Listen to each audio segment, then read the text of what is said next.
Baik, bismillahirrahmanirrahim. Assalamualaikum warahmatullahi wabarakatuh. Perkenalkan, saya Muhammad Lutfi Arnador, CGP Angkatan 11 dari Kabupaten Karawang. Pada hari ini, saya setelah bersama Ibu Omsia Komalasari, guru mata pelajaran IPA, kami di sini untuk melakukan dialog, percakapan coaching, pra-observasi. Baik, Ibu Om, gimana kabarnya Bu hari ini? Alhamdulillah baik Pak Lutfi. Alhamdulillah. Ini mohon maaf mengganggu waktunya ya. Ini terkait observasi yang akan Ibu lakukan esok ya Bu? Esok ya. Jadi materi apa Bu yang nanti akan Ibu bawakan pada saat observasi? Materinya tentang pesawat sederhana, khususnya itu pengungkit 1, 2, dan 3. Oke. Jadi pesawat sederhana, pengungkit 1, 2, dan 3 ya. Dan juga yang begitu mengerti ya kalau untuk materinya. Nah, kalau dari tujuan pembelajarannya sendiri Bu, ini tujuan pembelajarannya apa ya Bu? Tujuannya ini anak-anak itu diharapkan dapat menunjukkan bagian-bagian pesawat sederhana, khususnya itu pengungkit 1 dan 2 ini, dengan mengikuti serangkaian kegiatan memakai pendekatan saintifik gitu Pak. Jadi pakai scientific approach ya Bu? Iya. Mungkin itu Pak. Untuk persiapannya sendiri Bu sudah sejauh mana Bu? Alhamdulillah sudah siap Pak, seperti KPP-nya, KPD-nya, dan lembar penilaian gitu Pak. Sudah dipersiapkan ya? Iya. Sudah dipersiapkan, tidak sebelumnya sudah dipersiapkan. Nah, mungkin bisa diceritakan Bu, langkah-langkah kegiatan pembelajaran nanti yang akan dilakukan di kelas seperti apa? Langkah pembelajaran yang pertama tentunya saya akan memberi salam, kemudian mengecek kehadiran, memberikan persepsi, kemudian memberikan motivasi. Kemudian anak-anak nanti akan dibagi menjadi beberapa kelompok. Membagi kelompok itu saya sesuai dengan gaya belajar mereka gitu ya. Ada yang memakai link video YouTube nanti Pak. Yang kedua nanti anak-anak akan menganalisis secara langsung benda-benda yang termasuk mungkin 1, 2, dan 3. Yang ketiga nanti akan dibantu oleh buku paket LKS gitu Pak sebagai pendukung gitu. Kemudian setelah mereka diberikan LKPD, menganalisis, mengumpulkan informasi gitu, mereka nanti akan presentasi di depan gitu bersama kelompok. Akan ada yang tanya jawab antar sesama siswa gitu Pak. Ini seperti itu kurang lebihnya. Ya, sekilas saya bisa membayangkan ini luar biasa ya pembelajarannya, berarti sudah mengakomodasi kebutuhan belajar murid yang dari segi gaya belajarnya, jadi sudah berdiferensiasi ya Bu, baik itu di diferensiasi konten, proses maupun produknya. Nah ini Ibu kira-kira masalah apa yang nanti sekiranya akan muncul pada saat pembelajaran? Masalah yang pertama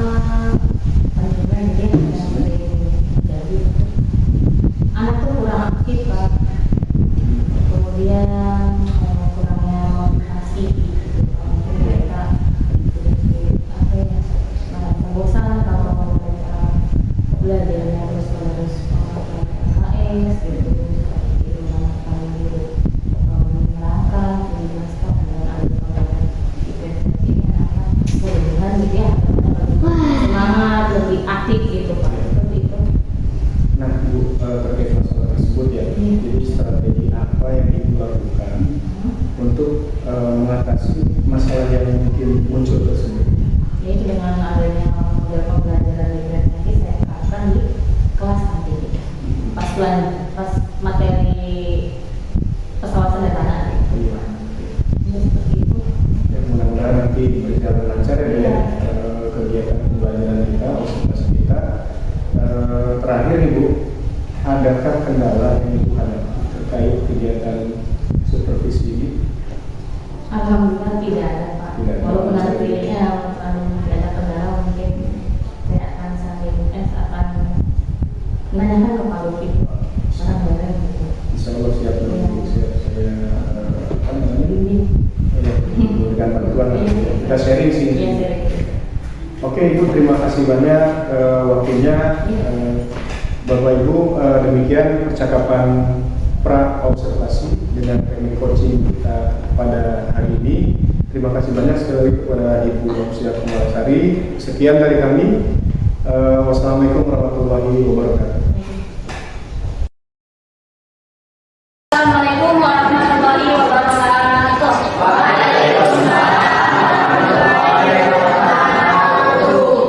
Sebelum pembelajaran hari ini dimulai, silakan anak silakan berdoa dulu.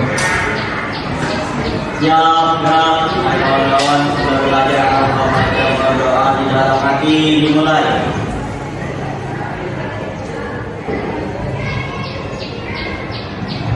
Selesai berita alam.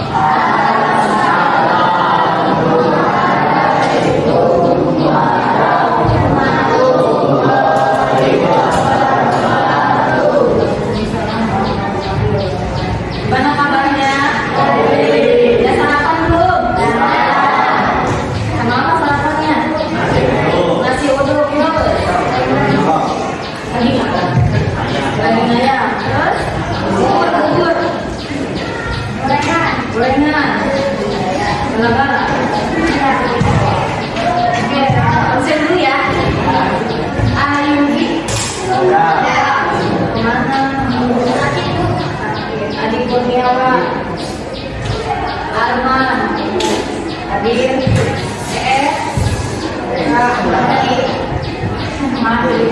Ismail, Widya.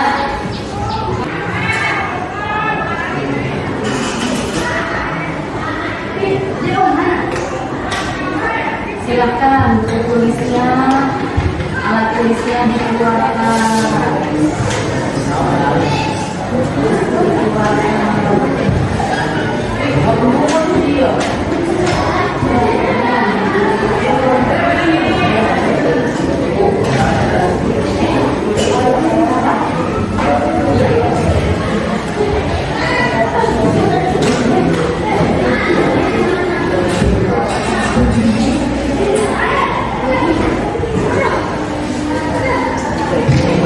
Pembelajaran kali ini yakni materi tentang pesawat sederhana, di mana tujuan pembelajaran pada pagi hari ini yakni kita dapat mengetahui tentang atau pengertian pesawat sederhana.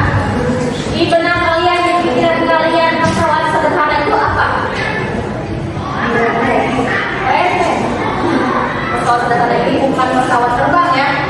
Pesawat sederhana ini suatu benda yang dapat membantu pekerjaan manusia lebih mudah.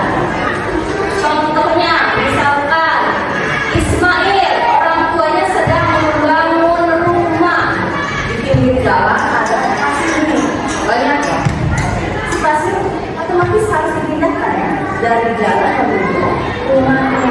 Pakai apa? Ya roda, lubang ya. Nah, aku pakai sendok silang. Selanjutnya contohnya apa? Misalkan aku kasih namanya lagi bangun rumah juga, bangun apa ya? Bata. Oke, berarti di sini ada 4 kelompok. Yang kelompok 1 sesuai dengan gaya belajar ini menggunakan lingkup atau audio visual. Yang kelompok 2 sama kelompok 3 gaya belajarnya ternyata sudah tercipta nih menggunakan apa? Kalian itu langsung menganalisis jenis-jenis pesawat sederhana. Di sini ibu nanti bawa nih tersedia. Ada apa? Flappers. Ada apa ini? Jepit buku. Ada apa lagi nih? Gunting. Ada apa lagi nih?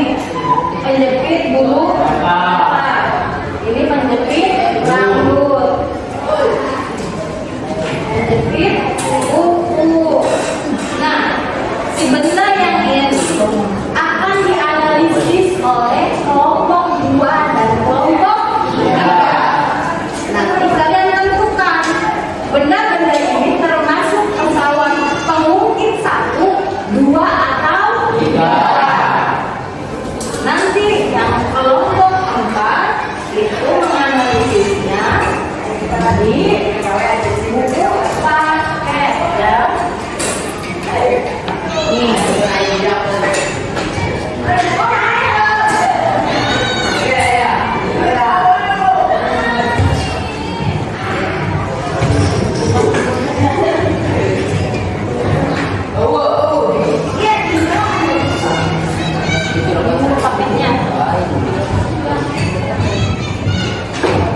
wabarakatuh. Selamat siang Bu Om. Siang Pak Lutfi. Gimana kabar hari ini Bu? Alhamdulillah baik. Alhamdulillah ya. Ini setelah kemarin kita melakukan observasi ya Bu Om, saya sempat melihat di kelas bagaimana Bu Om menyampaikan pembelajaran. Hari ini kita ada satu dialog, satu tahap lagi Bu Om. Ini kegiatan pasca observasi ya, ada beberapa pertanyaan nanti yang ingin saya pertanyakan kepada Bu Om terkait pembelajaran yang sudah dilakukan. Nah, tentang perasaan Bu Om setelah melakukan kemarin kita kegiatan supervisi di kelas, gimana Bu perasaan? Alhamdulillah Pak Lutfi sangat senang ya, sekaligus tertantang menyajikan pembelajaran yang berbeda kepada anak-anak gitu. Anak-anak juga merasa berbeda dan motivasinya meningkat. Jadi seperti itu Pak Lutfi. Ya, jadi ada pembelajaran kemarin itu terlihat memang Bu Om sudah melakukan pembelajaran berdiferensiasi. Iya. Senang ya Bu Om. Jadi kalau menurut Bu Om nih, pembelajaran yang baru Ibu lakukan tadi ini sudah sesuai dengan RPP atau masih ada yang belum sesuai? Sudah sesuai ya, berdasarkan langkah-langkahnya. Pertama saya baca salam, kemudian saya mengansir, memberikan resepsi, kemudian semangat, tujuan pembelajaran. Dimana anak-anak itu dibagi menjadi beberapa kelompok saat pembelajaran itu sesuai dengan gaya belajar mereka gitu. Ada yang memakai video, kemudian yang kedua memakai benda nyata gitu. Anak-anak itu menganalisis, membedakan mana-mana yang termasuk benda pengungkit 1, pengungkit 2, pengungkit 3, dan yang ketiga itu anak-anak menggunakan buku paket ataupun LKS gitu. Kebetulan saya itu kemarin memakai materi tentang pesawat sederhana gitu. Seperti pengungkit 1 kan itu contohnya seperti gunting, pengungkit 2 itu contohnya gerobak, pengungkit 3 itu contohnya strapless gitu. Anak-anak dapat menunjukkan bagian-bagian dari pengungkit 1, 2, dan 3 gitu. Kendalanya itu ada gitu ya. Yang pertama anak-anak tidak percaya diri gitu. Kalau jawaban mereka itu benar gitu. Pas presentasi juga anak-anak malu-malu gitu. Karena kan saat belajar itu ya harus percaya diri ya Iya, gitu. betul. Harus. Nah, emang menarik ya kemarin ketika saya lihat bagaimana di kelas gitu ya, atmosfernya seperti apa. Ini menarik Bu Om, cuma mengenai dasar yang Ibu gunakan dalam mengelompokkan siswa di situ berdasarkan apa Bu? Gaya belajar. Gaya belajarnya. Iya. Oke, tentunya berarti Bu Om sudah melakukan assessment ya sebelumnya. Baik. Nah, tadi Ibu bilang ada beberapa kendala ya Bu? Iya. Ada beberapa kendala di situ yang Ibu hadapi dalam pembelajaran. Nah, strategi apa yang akan Ibu lakukan untuk mengatasi kendala tersebut di kemudian hari? Strateginya menyajikan pembelajaran yang lebih efektif dan kreatif gitu, sehingga anak-anak itu merasa semangat gitu di kelas, terus lebih aktif gitu kalau belajar gitu. Karena kebanyakan ini anak-anak tuh diam gitu Pak. Dengan adanya pembelajaran seperti menganalisis benda secara langsung, anak-anak tuh merasa termotivasi gitu Pak. Rasa pede gitu. Jadi meningkatkan motivasi anak ya dengan tadi pembelajaran yang lebih kreatif ya, kreatif dan kreatif. Memang itu kata kuncinya ya Bu Om ya. Nah, ini rencana tindak lanjutnya bagaimana Bu Om? Tindak lanjutnya melakukan pendampingan kepada kelompok-kelompok yang sudah dibuat gitu, terutama kepada anak-anak yang mempunyai kemampuan yang kurang gitu Pak. Yang kedua tentunya insya Allah gitu ya, kedepannya saya akan menggunakan model pembelajaran berdiferensiasi lagi gitu Pak, saat pembelajaran IPA gitu, sehingga anak-anak terbiasa gitu Pak. Iya, jadi biar terbiasa ya. Jadi harus sering dilakukan. Nah, perihal ketercapaian tujuan pembelajaran atau tingkat keberhasilan pembelajaran yang Ibu lakukan, ini dengan tujuan pembelajaran yang sudah Ibu tetapkan di awal bagaimana? keberhasilan kalau di persen gitu ya, Bisa dipersen. 85 lah, yang 15 itu mungkin kendala gitu ya Kak. Kendala yang tadi disebutkan berarti iya, itu. gitu. 85% berarti. Nah, kalau apa namanya ketercapaian tingkat keberhasilannya Bu, kalau tadi kan dalam persentase ya. Iya. Ini kalau misalkan kita ketercapaian tingkat keberhasilan dengan tujuan pembelajaran yang Ibu sudah Iya. tetapkan, Iya. itu bagaimana sih? Anak-anak dapat tadi ya menunjukkan bagian-bagian dari pengungkit atau soal sederhana, kemudian anak-anak lebih aktif, anak-anak lebih senang gitu saat pembelajaran kemarin gitu. Seperti itu, Pak. Baik Ibu, jadi sudah cukup bagus ya, sudah cukup Ya. baik dan sudah tercapai. Kemudian juga tadi Ibu sudah sampaikan bahwa bila dipresentasikan mungkin sudah 85% ya. Tentu ini angka yang sangat baik menurut saya gitu ya. Nah, baik Bu Om, paling percakapan kita hari ini cukup ya Bu Om? Iya. Cukup. Terima kasih banyak atas waktunya Bu Om. Terus juga mudah-mudahan apa yang sudah kita lakukan hari ini dapat bermanfaat untuk peningkatan mutu pembelajaran kita ke depannya. Ini Terima kasih Bu Om sekali lagi. Terima kasih. Wassalamualaikum warahmatullahi wabarakatuh.